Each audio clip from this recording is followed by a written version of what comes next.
Good morning, students. Welcome to the 34th lecture. Here we will discuss a small modification in the basic Rankine cycle by which the output of the plant can be improved. For example, say in a day spanning over 24 hours, the total demand of electricity or the average or the demand of electricity is not uniform when you if you consider from morning 6 o'clock to next day morning 6 o'clock. Okay, in 24 hours the demand is not uniform. Demand means, I mean the demand of the consumer, demand for electricity or demand for electric power is not uniform over all the hours in a day. During the morning hours, where for domestic consumers, where the cooking activities and other activities are taking place, then the demand is more. During the post launch period, the demand is less. Then again in the evening there will be lighting of the houses and lighting of the marketplaces. Again cooking activities will be on, so demand will again is further increasing. And during night when everybody sleeps, the demand again is less. So there are some peak load hours and there are some base load hours. The hours during which the consumers require more electricity or more demand more power, those are the peak load hours. And the remaining hours of a day and night 24 hours are called the base load hours. Now a power plant is normally designed for base load hours, but certain modifications are required so that you can generate more power from the same existing plant by switching over to the modified mode in order to meet the peak load requirement of electricity, right? So what are the modifications that we will see, and one particular modification we will discuss today, that is called reheating. And the modified cycle which incorporates reheating in it will be called a reheat Rankine cycle, which we will be discussing today. Now look at a basic Rankine cycle. This is a basic and simple Rankine cycle, no modification.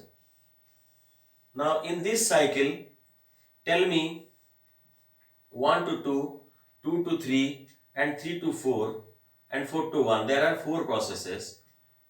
Which of the 4 processes is an indicator of the power output? Which process gives us an idea about how much power is generated by the plant? Obviously it is the process that represents turbine. So 2, 3, this line and this H2 minus H3 is the power output.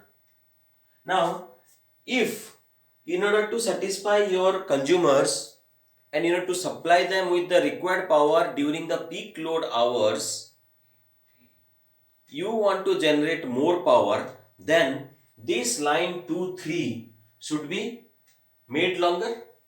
Yes or no? If we can somehow make this line longer than what it is in the basic cycle, then we can produce more power, because longer is the line, higher is the H2 minus H3 value, and H2 minus H3 represents the enthalpy drop, which is the equivalent of the turbine work output or power output.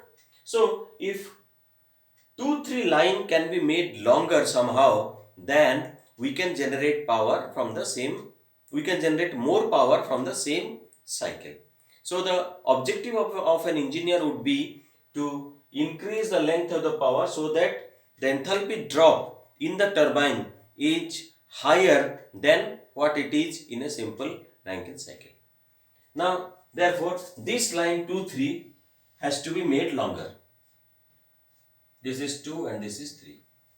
And what is there in the y-axis? This is temperature, this is entropy, and corresponding to point 2 you have the temperature, which is the T max. That means out of all the 4 cardinal points 1, 2, 3, 4, point 2 represents the maximum temperature of the cycle.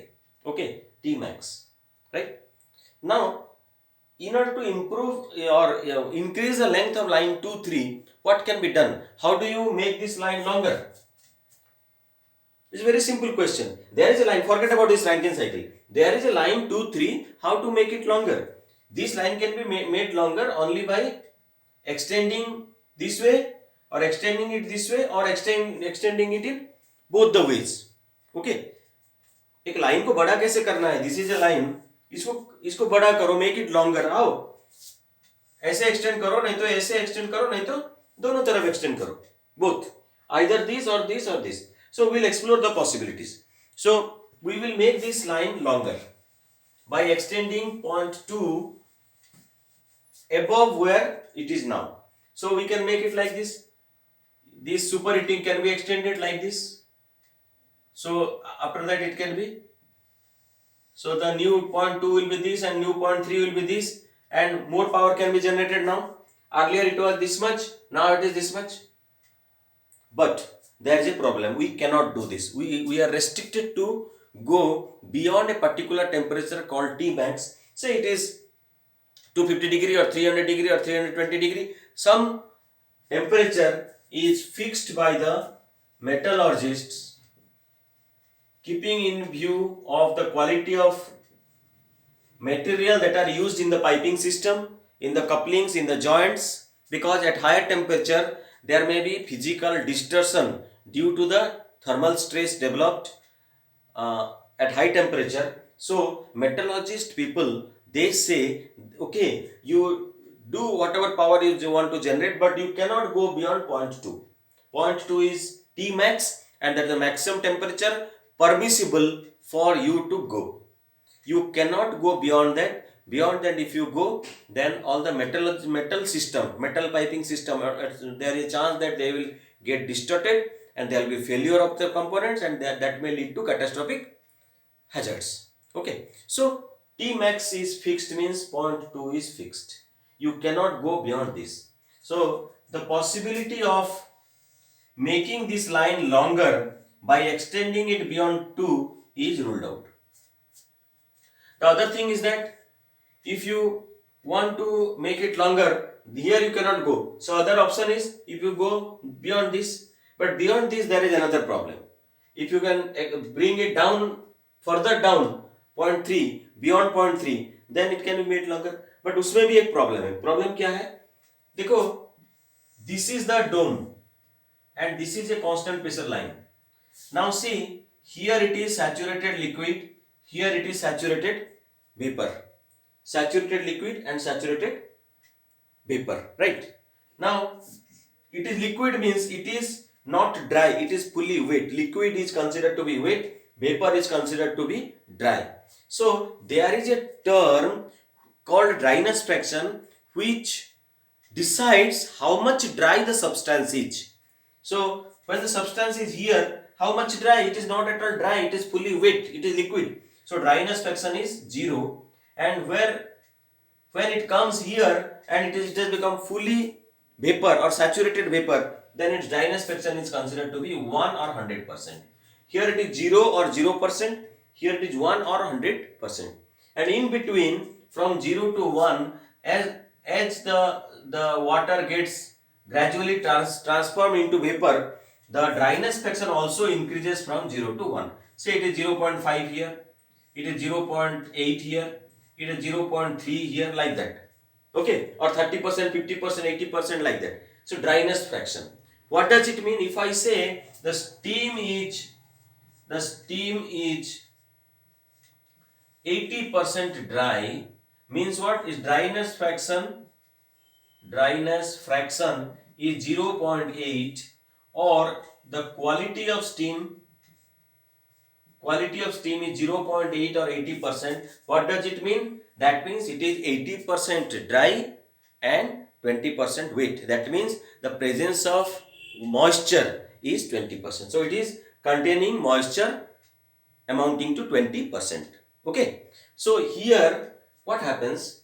In this line, here the dryness fraction is 100%, here the dryness fraction is 0. So here the dryness fraction at 0.3 in the basic cycle, so dryness fraction is 0.85. That means 85% dry. 85% dry means 15% wet. That means the moisture content is 15%. If you now look, if you come below this, I'll making a clearer picture.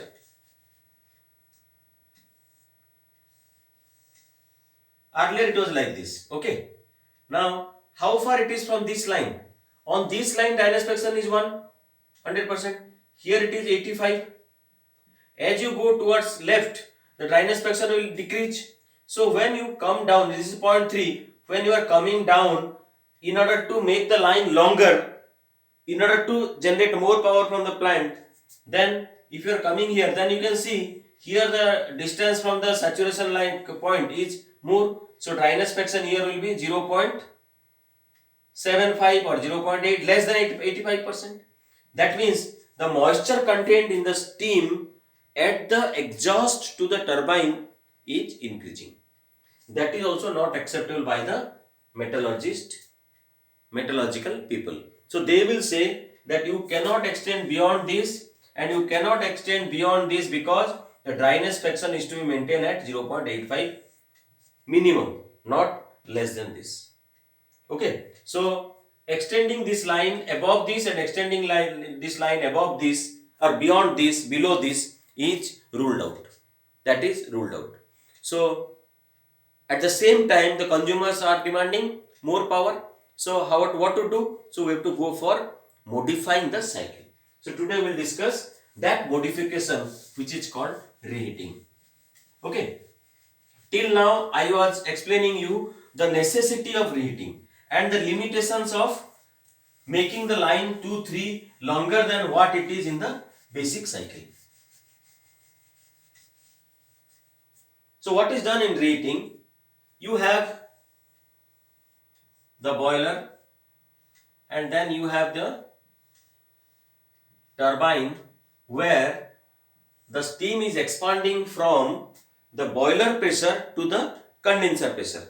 If you recall, in the last class we did a problem where the boiler was generating steam at 50 bar pressure, but the condenser was at 0.1 bar pressure. See the difference, 50 bar to 0.1 bar. And in which of the unit in the power plant the pressure drop is taking place from 50 bar to 0.1 bar? It is in the turbine. So in the turbine, at one stage, at one go, the pressure is dropping, coming down from 50 bar to 0.1 bar, or boiler pressure to condenser pressure. But if we make this drop staged, that means in place of or instead of allowing it to expand directly from boiler pressure to condenser pressure, it will come to an intermediate pressure value, and then from intermediate pressure it will come again in another stage from intermediate pressure to condenser pressure. Then that arrangement will be called staged expansion.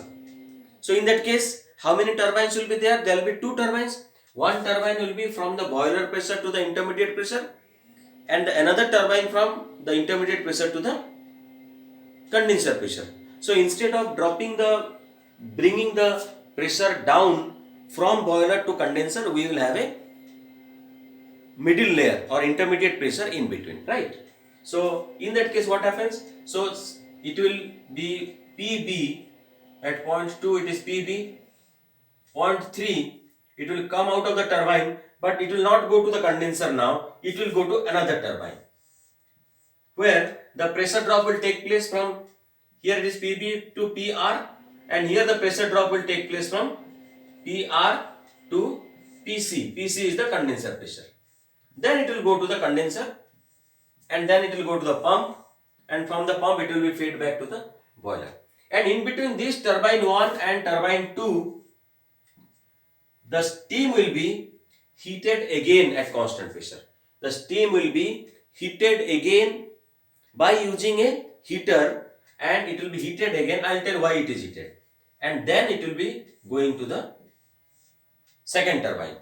So this is your point 2, this is point 3, this is point 4, this is point 5, this is point 6, this is point 1. In the earlier diagram, flow diagram, if you recall, we have a boiler, then followed by a turbine, then a condenser, then a pump. Now 4 units. Now we have 5 units, 6 units.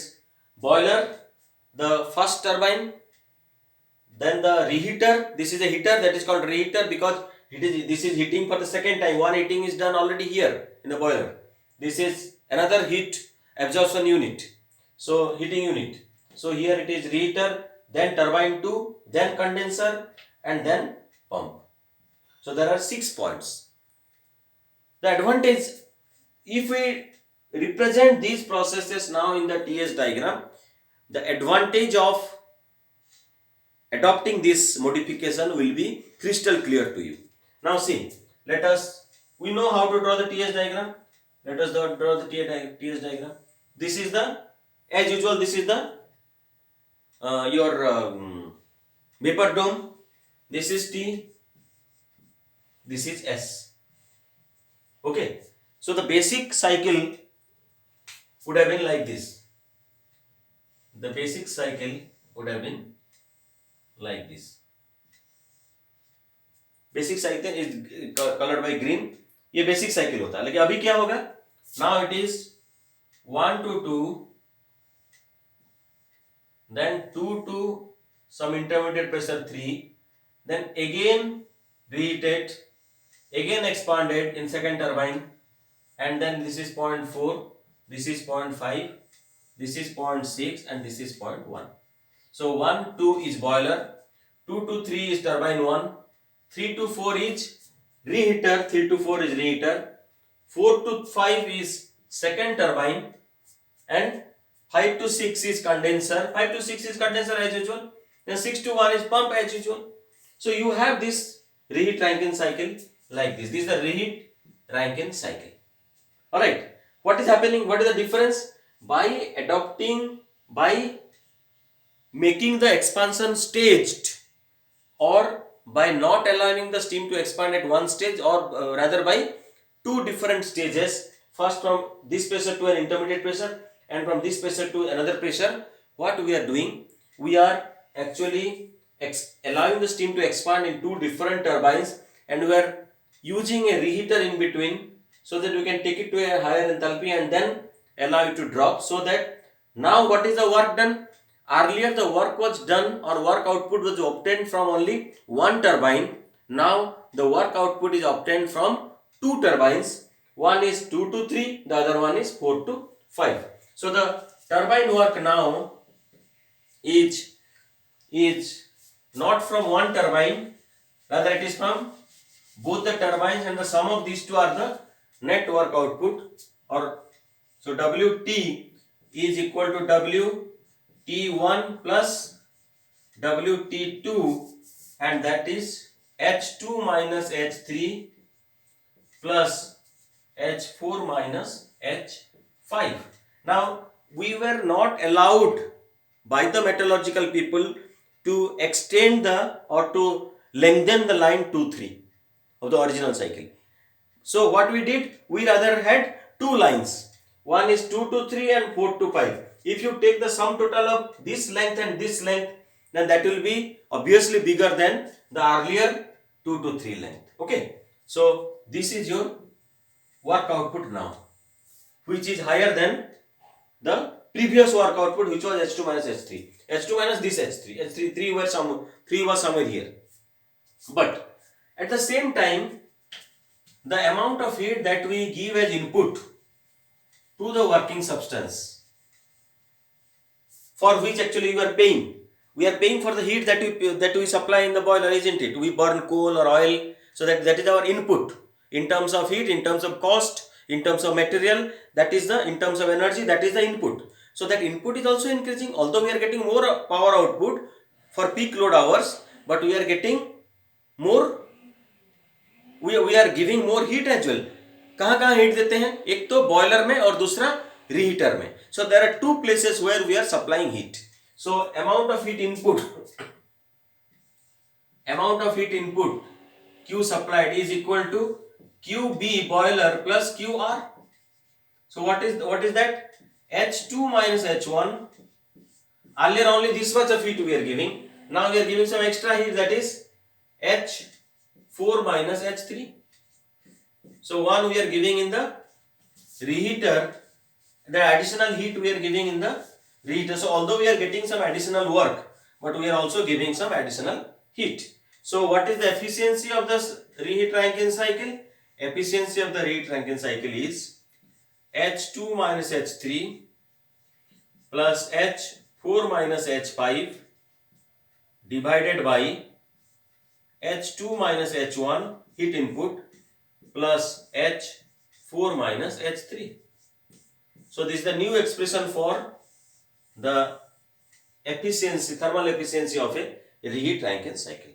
So there are 2-3 things we need to understand here. First is that we are getting additional work because this work is higher than the original 2 to 3 work. So by adopting reheating, we are actually this whole concept is called modification is called reheating, and by implementing this reheating mode, we are developing more power from the same plant. We don't have to set up another plant just to satisfy the consumers in the peak load hours. So for the same plant itself, we are generating more power. First thing, but for that additional power, we also have to supply additional heat. So in the efficiency term, although the numerator is increasing, the denominator is also increasing. So efficiency of the plant will be higher than the simple Rankine cycle efficiency, or will be lower than that, or will be equal to that, depends on how much additional work we are getting and how much additional heat we have to supply for that. So how much we are getting and how much we have to pay for getting that. So that ratio will decide its efficiency. But that is immaterial, or that is of less significance in this context, because the whole concept of reheating is made only to satisfy the demand in the peak load hour. That means the objective here is to generate more power, output power, and not the objective is not to improve the efficiency. So if there is some compromise on the efficiency, then also it is agreed upon, because our objective is here to satisfy the consumers in the peak load hours. That means here the priority is generation of more power output.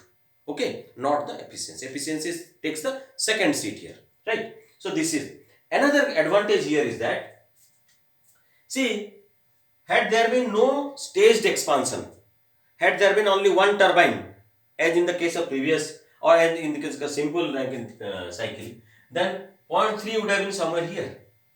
Now look at the dryness fraction. The dryness fraction, the distance from this is, say, it has to be 85%. It cannot be less than that. So at the most it can be 85%. But now by adopting reheating, we can see that 0.5 is shifting towards right. That shifting towards right means shifting towards the higher dryness fraction value. That means shifting towards the vapor phase. That means the 0.5, at 0.5 the dryness fraction is certainly higher than the dryness fraction of the steam what would have been at 0.3 had it been a simple cycle. That means by adopting reheating, one bonus advantage is that the quality of steam, or the dryness of steam, or the condition of steam at the turbine exhaust is also improved, because that speaks of less moisture content, and therefore it also contributes for the improved health of the turbine blades, because the moisture, they corrode and erode the turbine blades. So that is not permissible by the metallurgist to go for a moisture content more than 15%. But by reheating, adoption of reheating, actually the moisture content is further dropped or reduced, and this is therefore permissible. So there are 3 advantages. One is we get more power output from the reheat Rankine cycle compared to a simple Rankine cycle. 1. Number 2, the demand of the consumers at the peak load hours can be met from the same plant just by switching over to the reheat mode, okay, without setting up another plant for them. Number 3, the quality of steam at the turbine exhaust is improved, and as a result, the entire plant efficiency or plant health is also improved, plant performance is also improved, because higher higher dryness fraction at the turbine exhaust means low amount of moisture content in the steam. Alright. So these are the advantages of reheat Rankine cycle. Sometimes you are asked to write down a short note on reheat Rankine cycle, or you may be asked what are the benefits of reheating over a simple Rankine cycle, etc., etc. So there you can elaborate on these issues. First is improvement in the power output. Second one is meeting of the consumer demand at peak load hours. Number 3, improvement in the quality of steam. Number 4, improvement in the overall plant health. Alright. So this much is about today's class, that is on reheat Rankine cycle. As far as the numerical problems are concerned, earlier in the simple power plant Rankine cycle, you were supposed to find out the efficiency of 3 points, one here, and one here. These two we are getting from Mollier diagram, and this we were getting from the steam table, and this 1 and 4 were same because pump work was neglected. Now instead of 3 points, you have to find out enthalpy at 5 points. So one is 2, 3, 4, 5 and 6, out of which 2, 3, 4, 5 you can get from the Mollier diagram, and once you start practicing the problems, gradually it will be clear to you, and 6 you will get from the steam table. It is nothing but the HF value at the condenser pressure. Okay, so once you get the enthalpy values at all the points and locate these points 2, 3, 4, 5 on the Mollier diagram, then you can find out anything you want. You can find out the efficiency, you can find out the work output, you can find out the additional heat requirement, you can find out the extra work obtained due to reheating. All those things can be obtained. Okay, so this much for today, and in the next class we will talk of another modification called regeneration. Okay, thank you.